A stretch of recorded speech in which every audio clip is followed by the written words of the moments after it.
አመት አሁን ከዛሬ አመት ስትሰሪ 7 አመት ከ6 ወሩ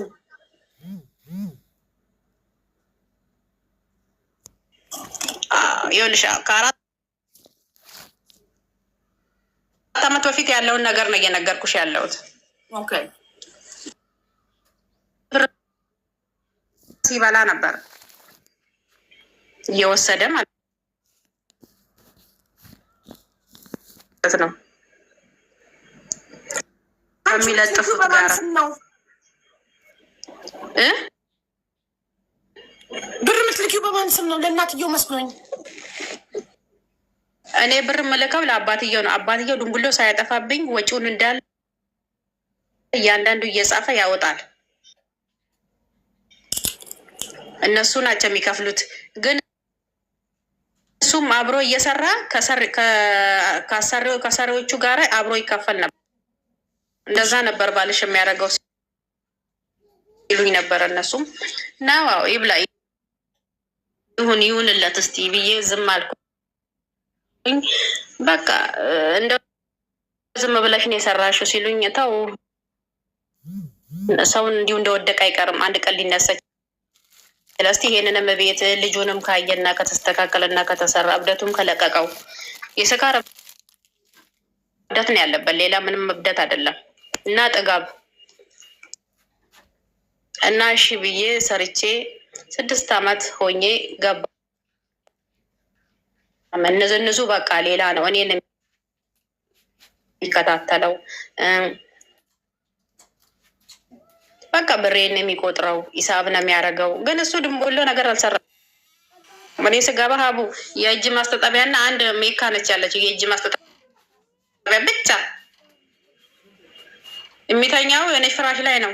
አልጋውን እንኳን በፊት ያለን አልጋ ሚስቴ አረብ ሀገር ሄዳለች እና አልጋ አስፈልገኝ ብሎ አውጥቶ ወርውሮ ፍራሽ ላይ ነው የሚተኛው።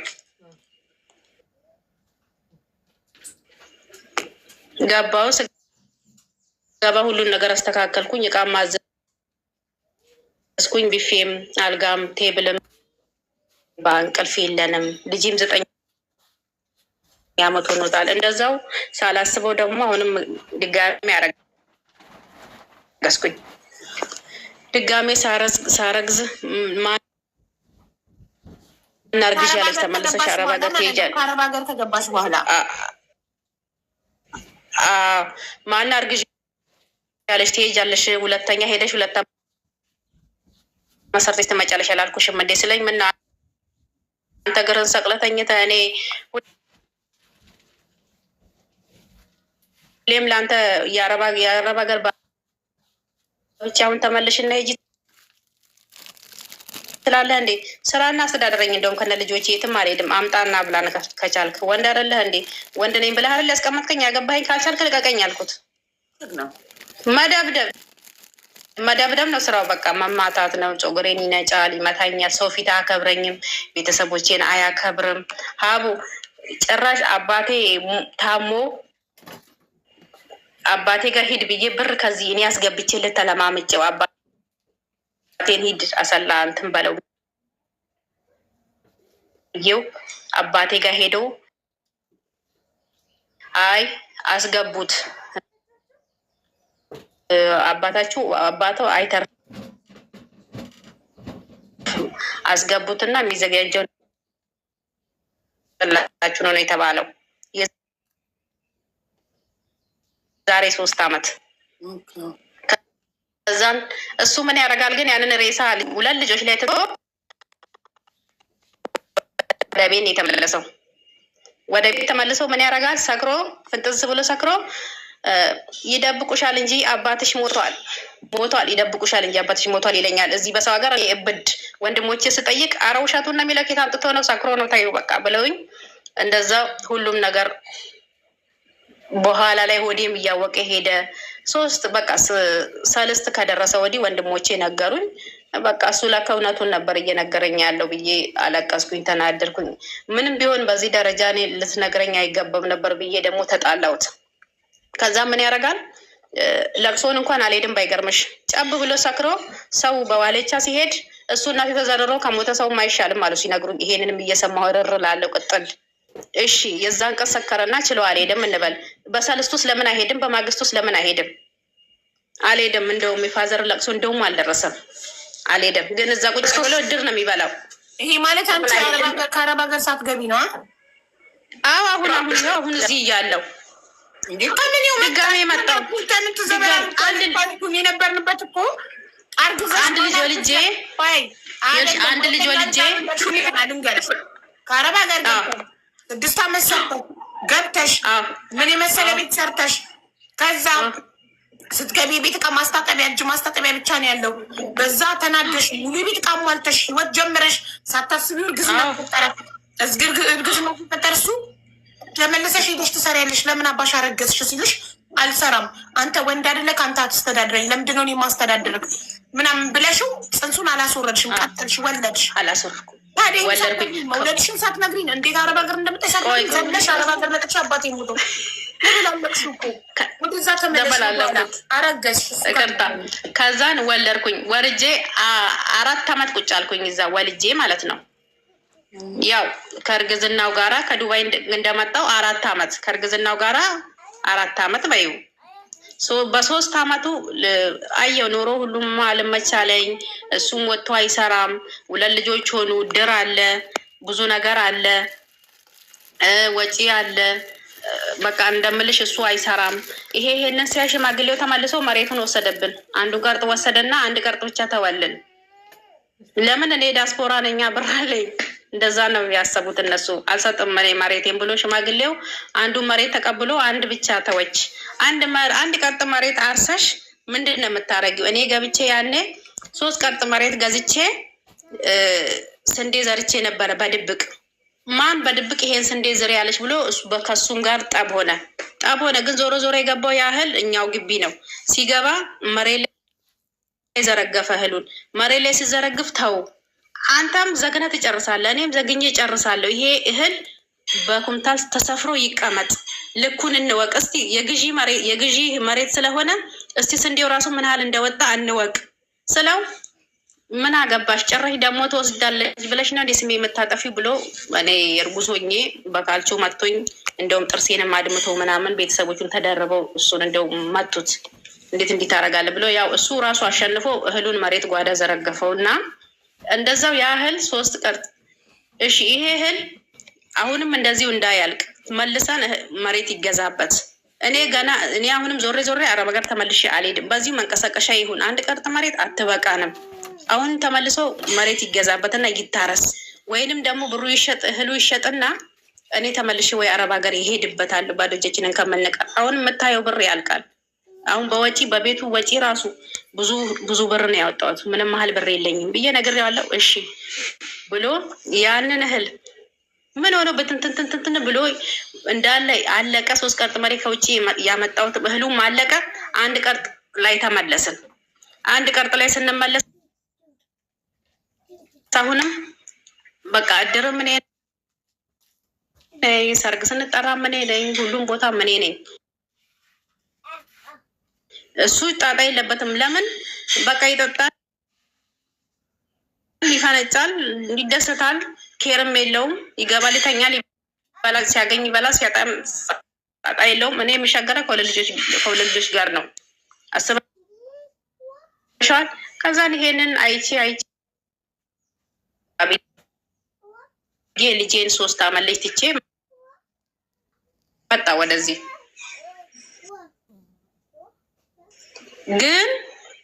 ግን ከዛም በፊት ወዲህ እንዳልመጣም ራሱ አሰነካክየሽ የትም ሄደሽ እንዳትሰሪ ነው ማረግሽ ብሎ ተዘጋጅቶበት በዱላ በ2 እጁ በትልቅ ዱላ እግሬን ቁርጭምጭሜቴን ብሎ ሊመታኝ ሲል እንደው እግዚአብሔር አውጥቶኝ በሩን ሄጅ ግጥም አድርጌበት ወደ ቤተሰቦቹ ቤት ሄድኩኝ። እኔ አስበሽዋል? አንቺም የትም ሄደሽ ሰርተሽ አትለወጪም፣ እኔም አልለወጥም። ሁለታችንንም እዚሁ ደሃ ነው ሆነን መቀጠል ያለብን አለ። አስበሽዋል? አታረገውማ፣ ይሄማ አይሆንም ብዬው በሲስተም ይዤው እንዲህ ብናረግ እኮ እንዲህ ይሆናል፣ አንተም ከምትሸገር እኔም ልጆቻችንም ከሚሸገሩ ደግሞም 2 ዓመት ነው የምቆየው፣ አልቆይም ብዙም ብዬው አባብዬው እንደዛ በሲስተም አድርጌው እሺ በቃ እንደዛ ካልሽ ብሎ እንደምንም ብዬ ፓስፖርትን አስተካክዬ ሁሉ ነገር አዘገጃጅቼ ልክ ደግሞ የበረራ ዕለት አትሄጂም ብሎ ያስተካከልኩትን ልብስ ብትን። ኧረ እስኪ ቆይ ኧረ እንዲያርግህ ምን እንዲያረግሃል ብዬው የበረራዬ ዕለት በረራዬ እንደነገ ሲሆን እንደ ዛሬ ቀስ ብዬ ልብሱን ቤተሰቦቹ ቤት አድርጌ እህቱ ጋር ተደብቄ ታላቅ እህት አለችው ሲፈልገኝ የለችም ቤተሰቦቿ ጋር ሄዳለች አለችው። ተደብቄ ከአንደኛው እህቱ ጋር ወደ ኤርፖርት ሄደን ሁሉን ነገር በድብቅ አስተካክዬ ወደዚህ መጣው ተመለስኩኝ። ተደብቄው ግን እሱ እንዳልሄድ ብዙ ነገር መሰናክል ሊያደርገኝ ነበረ። እውነት መሰናክል ሰርተሽም አትለወጪም ብሎ አካላተ ጎዶሎም ሊያደርገኝ አስበሽዋል። ከዛን እንደ እግዚአብሔር ፍቃድ መጣው። ከዛን ግን የምመጣ አቅራባ ላይ የሆነች ጎረቤት ይቺ አሁን አጠገቧ ተጠግቼ አቀረበችኝ ያልኩሽ ልጇ መታ ሚዜ ልትሆን ነው። እኔ ስትሾር ነበረኝ መስት ውስጥ ስትሾር ስጭኝ ላበጥርና መልስልሻለሁ ስትል ችግር የለውም ውሰጂ አልኳት። እሷን እዛ ቤት አይታለች። ከዛን የሆነ ባቂላ ደግሞ ባለፈው ጊዜ የዘር ወቅት ስለሆነ ለምን የዘር ወቅት እንትን ነው እድር የሚከፈልበት ሰዓት ነው። እናትየው ሽጭልን ብላኝ ነበረ። ከዛን ተው በቃ አልፈልግም እንደውም አገኘው አለች ስትል እሱ ያውቃል ይሄንን። ከዛን ልጅቷ ስትመጣለች ያንን ባቂላ እኔ እንደምሰጣት ነው አርጎ ያሰበው ሀሳቡ ማለት ነው። ከዛን ግን እህቱም ታላቅ እህቱም እንጀራ እየጋገረች ነው እዛ እህል ቤቱ ጋር። ልጆቹ እዛ ባቂላው ተፈቷል። ላው ላይ ቁጭ ብለው አሻሽተውታል። ከኔ ዞር ብዬም አላየሁትም ባቂላውን። ከዛም ልጆቹ ወስሾሩን ወስደው የተቀመጡና አልተቀምጠው ሄዱ። እኔም እህቱ ጋር ሄጄ ትንሽ ቁጭ አልኩኝ። እንጀራ የጋገረች ነበር። አሁን መጣ ሄዶ ለካ እሱ ልጅቷ ስትሄድ በቅስፈት ሄደው ባቂላውን ያየው። እኔ ግን ባቂላው ሀሳቤም የለም ባቂላው ጋር ሀሳቤ እንደውም የለም። ሲሄር ለካ ልጆቹ አሻሽተው ማሰሪያውን አላልተውታል። እሱ እንዳሰራው አይደለም። ከዛም አንቺ ባቂላውን ዘግነሽ ሰጠሻት አይደል? ሰጠሻት ባቂላውን ዘግነሽ አልገዛም ስትል በነፃ ሰጠሻት ሲለኝ፣ አረ ምን በነፃ ትሰጣለች እሷ ምንም አልሰጠችም። እኔም አላየውም። ይኸው እዚህ ፊት ለፊት ነው ያለሁት። ልጆቹ ቅድም ቁጭ ብለው ሲተሻሹበት ነበር አለች እህቱ። የእህቱንም ሳያም ሰጥተሻል ብሎ ሊመታኝ ስትይ ጥባ ጋዚ አንተ ብዙ ቢኖርህ እንደውም አትቻልም አለችው። ለአንድ ኩንታል ባቂላ ገና ለገና ሰጠች ብለህ ልትመታት ትሄዳለህ እንዴ? ብትሰጥስ ታዲያ ያንተ ብቻ ነው የእሷም አይደለ እንደ ይሄ ንብረት እንዴት እንዲህ ትሆናል? አንተ ቢኖርህ እንደውም አትቻልም ብላ እህቱ ሰድባ ላይ አበረረችው። የምትሄጂበት ቦታ አይቅናሽ፣ የአደጋ መኪና ይዘዝብሽ ያለኝ ይሄንን ሀገር አትሻገሪ የአደጋ መኪና ይዘዝብሽ አለኝ ሲለኝ ነው። አዎ እሺ አየሽ እህትሽ ወንድምሽ እንዴት እንደሚረግመኝ ስላት፣ እንግዲህ ያው ሀቅ ከሆነ አንቺ ላይ ነው የሚደርሰው። ሆድሽ ንጹህ ከሆነ እኮ አንቺን አይነካሽም። እንኳን ተንከባለው ይርገምሽ ታይ የሚጨነቅሽ አለችኝ። እሺ ብያት ሄድኩኝ። ስመጣም የእመቤታችን ቀን ነበር የመጣሁት። የማርያም ቀን ንግስ ነው፣ ጠር ነው። በቃ በሰላም ደርሼ እየሰራው ምን እያልኩኝ በቃ እኔ ቂም አልይዝም። ገባሽ? ግን ሰው ያደረገኝን አረሳም። ቂም አልይዝም። እንደዛውም ብር ሲል እየላኩለት ለልጆቹ እንትን እያልኩኝ እየሰከረ ከሞላ ጎደል በቃ ብር መላኩን አቁሜ ለወንድሞቹ መላክ ጀመርኩ። ለልጆች ለትምህርት ቤት፣ ለልብስ፣ ለአንዳንድ ነገር ለወንድሞቹ እያላኩ ወንድሞቹ መፈጸም ጀመሩ ለልጆቹ። እሱ እንዲሁ በቃ እንደፈለገ ፈንጥዞ እንትን ይላል። ያችንም አንድ ቀርጥ መሬትም ራሱ ለእህቶቹ ሽጦ እንዲሁ መለመላውን እያለ ያለው መለመላውን ከዛ ነው የሚበላው ነው። አዎ አትሰራም፣ ለምን እንዲህ ትሆናለህ እለዋለሁ። እባክሽን ምን ያደርግልኛል? ብዙ ሄክታር ከሚያርስ እኔ አንድ ቀርጥ ማርሳት ትበልጣለች። ምን ያደርግልኛል? ሀብት ያለሽ ሀብት ምን ያደርጋል ይለኛል። ነው ሀብት ምንም ባያረግ እኔ እዚህ ምን አደርጋለሁ? አረብ ሀገር ልጆቼን ናፍቆት እያቃጠለኝ ልጆቼን ከጎናቸው ሳልሆን ምን እንደሸገራቸው ሳላይ እኔ በልጆቼ ናፍቆት እየተቃጠልኩኝ አንተ እንዲህ ትላለህ። ቢኖረን እሺ ለምን ሰው ሀገር እሰደዳለሁ እያልኩት አይሰማም፣ ምንም አይሰማም። አንቺ ዲያስፖራ ነሽ፣ ከደሃ ላይ ምን ታረጊያለሽ? እኔ ደሃ ነኝ፣ ተይኝ። እኔን ምን ታረጊያለሽ ከኔ ላይ?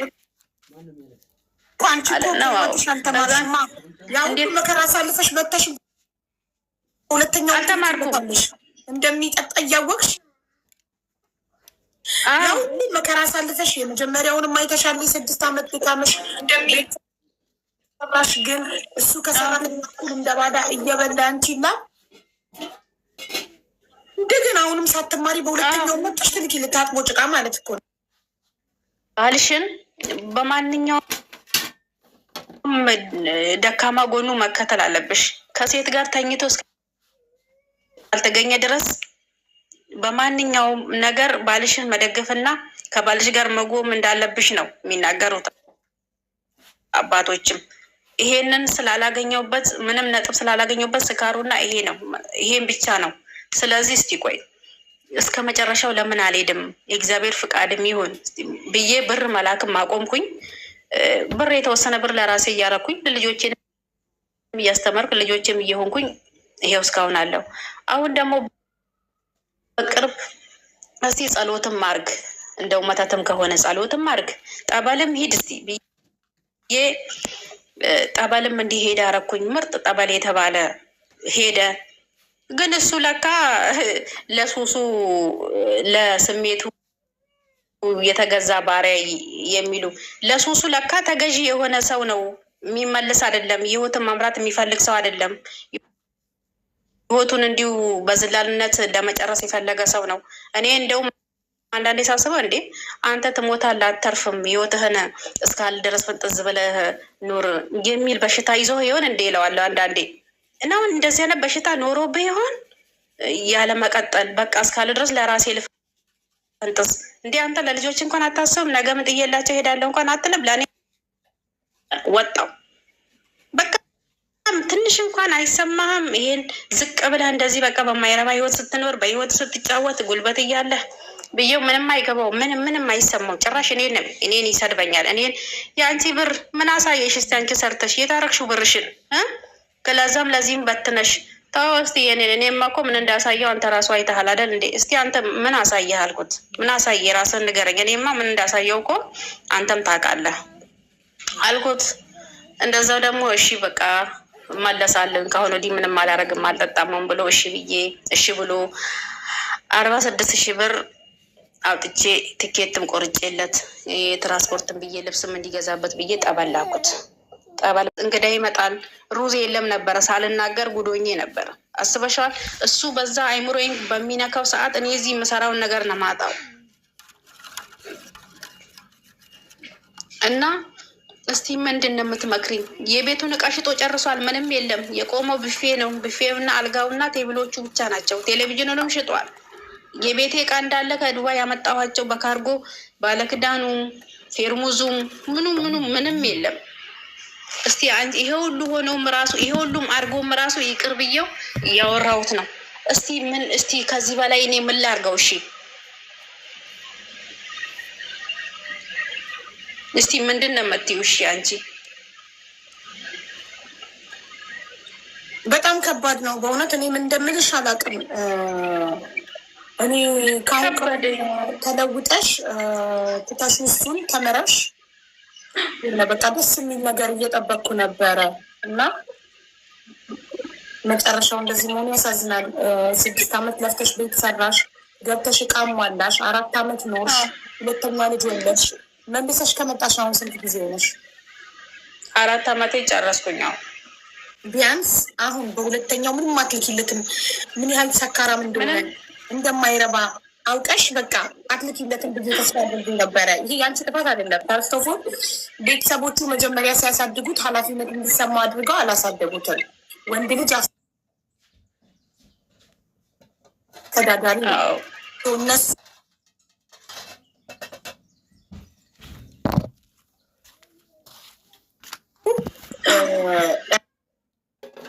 ራሱን ቤተሰቦቹ ናቸው ለዚህ ተጠያቂ።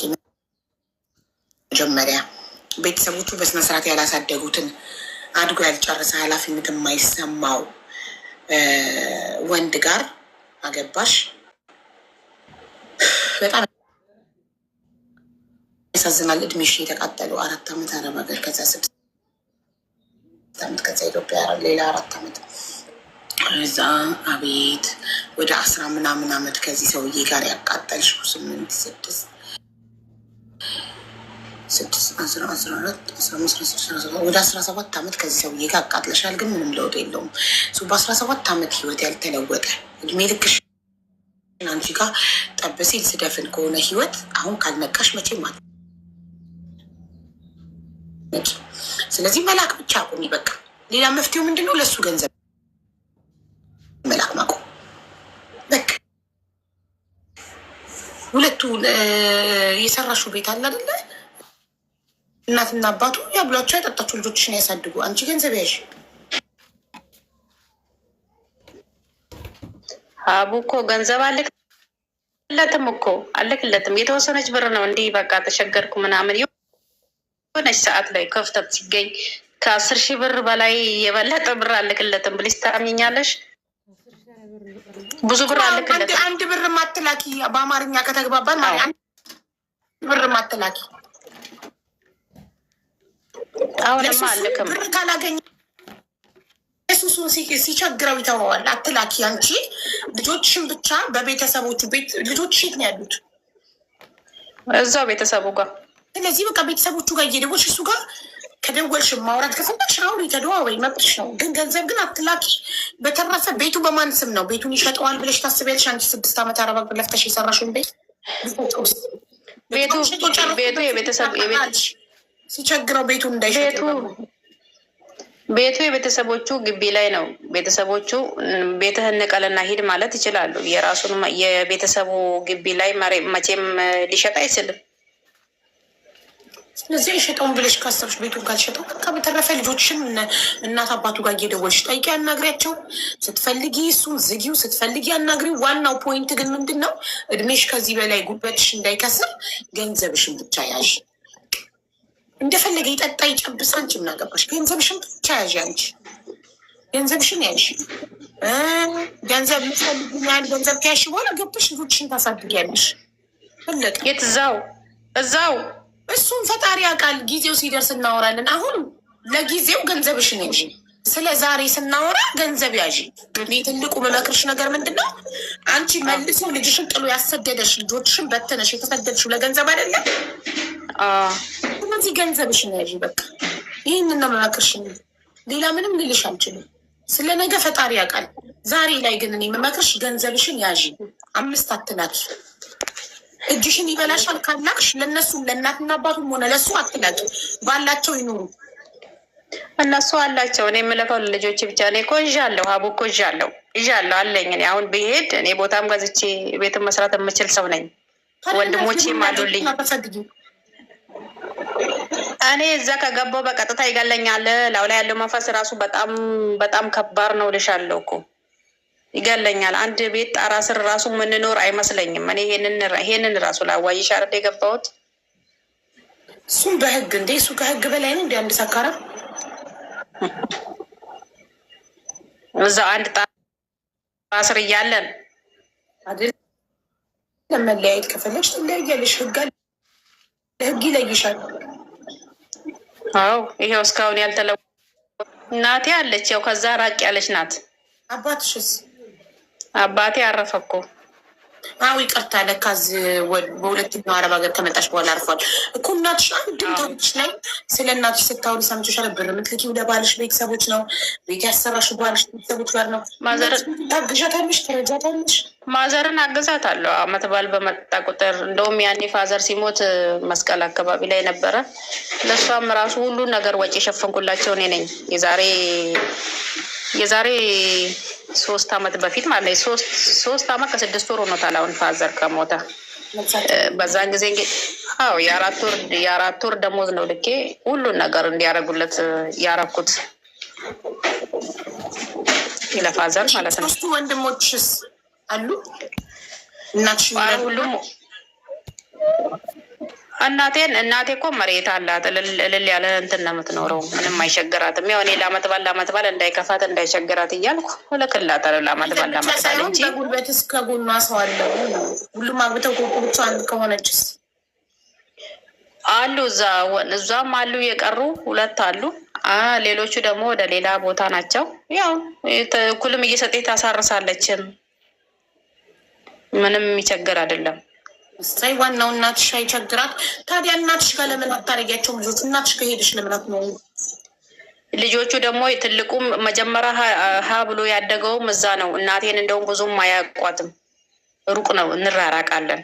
እዛ እሱ ጎን ሆነው ስላደጉ እናቴ ሩቅ ስለሆነች ብዙም ስለማይመጡ እሷን ብዙም እንትን አይሉም። እነሱ ናቸው ያሳደጓቸው። ያ ያሉ ማለት ነው ልጆቹ አባታቸው እንደዛ ስክር ጥንብዝ ብሎ ምናምን ሲገባ ሲረብሽ ምናምን ያሉ ያድገው እንዴት ነው የሚሆኑት? በእናትህ አዎ ትልቁ እንደውም አሁን በቀደም ደውሎልኝ መስቱ አንቺ ነሽ ያህል ብር ልከሽለት እንደዚህ የሆነው ያለችውን ራሱ አውጥቶ ሸጠ አውጥቶ ይኸው እየሸጠ ነው ሲለኝ ራሱን የሚሸጥ ሲፈልግ እኔ አይኑሬን አተንኩብኝ ብያቸው እንደውም ልጄ ላይም ጨውቁበት ራሱን የሚሸጥ ሲፈልግ አልኩት። ልጆች ታዘን እንደዚህ ሰክሮ ሲረብሽ እያዩ ምናምን ማያደጋቸው በጣም ላይ ምን ማድረግ እችላለሁ? ምንም ማድረግ አልችልም። አረ እንደው ቤተሰብ ራሱ እኮ እሱ መጠጥ ሲያቆም እንዴት እፎይ እንደሚሉ ቤተሰብ ጎረቤት ሁላ አዲስ አበባ ቢሆን ቴራፒዎች አሉ፣ ሪሃቢሌሽን ሴንተሮች አሉ። እንደዚህ በጣም ሱሰኛ ለሆነ ሰው የመጠጥ ሱሰኛ እዛ ይገባና ማገገሚያ የሱስ ማገገሚያ ሪሃቢሌሽን ሴንተር ተከፍሎ ነው ከአልጋ ጋር ይታሰራሉ። አምልጠው ወጥተው ላይ ሰዓታቸው ሲደርስ የሱሳቸው ስለሚረብሹ ታዲያ መዳን ለሚፈልግ ሰው ነው እንደዛ ፈቃደኛ ሊመስሉ በጉልበት አይደለም። መዳን አይሆንም፣ አይፈልግም። ይሄ በጊዜው ግን ገንዘብ ያዙ ነው የምልሽ። አምስት እንዳትልት እየቀረችዋል ብትሆን ተሸጠኝ ብትሆን ሲጨብስ እንደሚሸጥ እናያለን። አንቺ ብትሆን እቃዎችን ሽጦ ጨርሷል። አንቺ አትጨነቂ፣ አንቺ በሽታ ላይ እንዳትወድቂ። አሁን እኮ አሁንም ተዋለው በቃኝ። እኔ መጨነቅ አልፈልግም። አሁን ብቻ ግን ስገባ ልጆችን እንዴት ነው ማያቸው? እንዴት ነው ሰላም ስመላቸው እኮ ነው ብለው እና ደግሞ እኔ ከገባው የሰራችውን ብርስ መካፈል እችላለሁ ብሎ እስካለ ይችላል። እሱማ ህግ ሊፈቅድ ይችላል። በራስሽ ስም ከሆነ የምታጠራቅም ይችላል፣ ይካፈላል። ታዲያ እንዴት ነው ማድረግ ያለብኝ? በራስሽ ስም አታርጊ። ከአሁኑ ወደ እናትሽ ስም አስገቢ ገንዘብሽን። እሺ እናትሽ ስም አድርጊ። ለ6 ወር ያህል የ6 ወሩ ስለሆነ ባንክ ስቴትመንት የሚጣራው ፍርድ ቤት የሚጠይቀው አንቺ አሁን ጀምሮ ያለውንም እንዳለው እናትሽ አዙሪ እና ለ6 ወር ያህል እንዳትገቢ ሀገር ቤት ለ6 ወር ያህል በእናትሽ ስም አጠራቅሚ ሙሉ ገንዘብሽን። ከዛ በስምሽ ባዶ ከሆነ ምንም አይካፈልም። ገባሽ? ያንን ቤት ብቻ 6 ዓመት አረባ ሰርተሽ የሰራሽን ቤት እሱን እኩል ይካፈላል፣ እኩል ትካፈላላችሁ። በተረፈ ሀብትሽን ግን አይካፈልም። ፈጣሪ ደግሞ እስከዛ እስከ 6 ወር ምናልባት ቀልብ ሰጡት ስካሩን ትቶ ጸባሩን አስተካክሎ ከተለወጠ ትዳርሽን ትቀጥያለሽ። ገብተሽ ካልተለወጠ አይለወጥም። ትመርጫለሽ። በፈጣሪ ተስፋ አይቆረጥም። አይለወጥም አትበይ፣ ይለወጥ ይሆናል። አንቺ ጸልይ። እስከዛ ግን ዋናው ገንዘብሽ ጸበሎ ስጄው ተለውጦ ጸሎት ጀምሮ ተመልሶ ይሄ ህይወት ይሻለኛል ብሎ ወደዚህ የገባ ሰው መልሶ ይለውጣል ብለሽ ታስቢያለሽ? እንጃ ፈጣሪ ነው የሚያውቀው። ምናውቃለሁ ማለት አይታወቅም። በፈጣሪ ተስፋ አይቆረጥም። ጸሎት አድርጊ አንቺ። እዛ እስከዛ ከተለወጠ እስከምትገቢ ምን አሻሽ እስከ ስም ጋዜጣ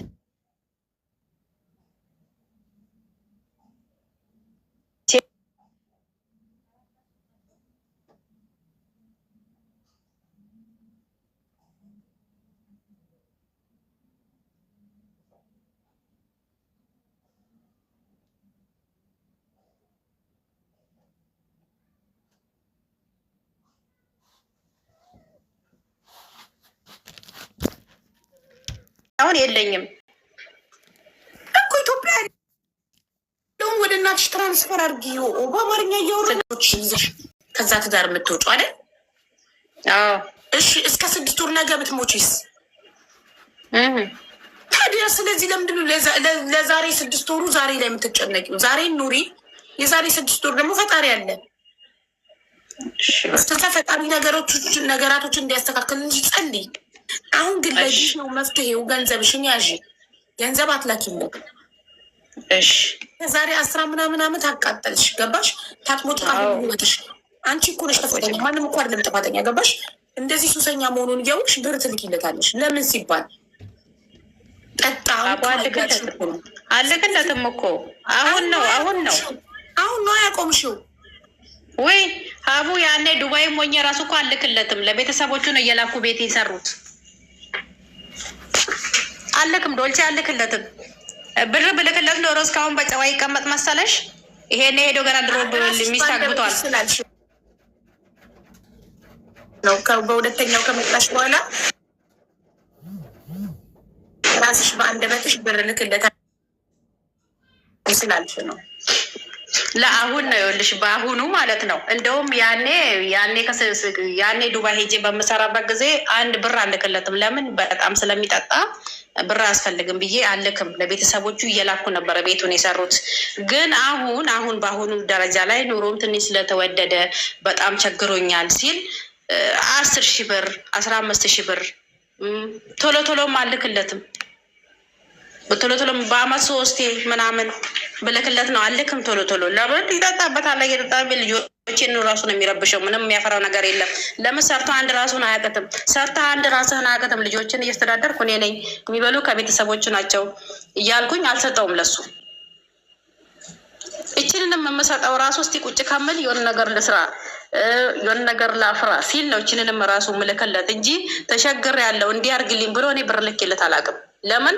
ሰርቶ መኖር የሚችል ሰው ነው። ድንጋይ ፈንቅሎ መኖር የሚችል ሰው ነው። ለምን? እኔም በሰው ሀገር ተሰድጄ እየሰራው እያመጣው ስለሆነ ልጆቼን የማስተምረው እኔ ስለሆንኩ እሱ ራሱን መቻል አቅተው ራስን መቻል አቅተው እኔ አንተን አረዳህም ነው የምለው። አልሰጠው። ለዚህ ነው አሁን እስካሁንም ራሱ አርፎ ቁጭ ያለው እንጂ ብር ቢያገኝ ይሄን የእኔ ብር ማሱ ጋር ቢኖር ገና ድሮ ሌላ ሴት አግብቶ ነበር ጭንቅላቴ ላይ የሚወጣው። ግን ብር ስለሌለው ነው አርፎ ቁጭ ያለው። እንግዲህ ብርሽን ያዥ ከዚህ በኋላ። እሺ ማሪ፣ እሺ።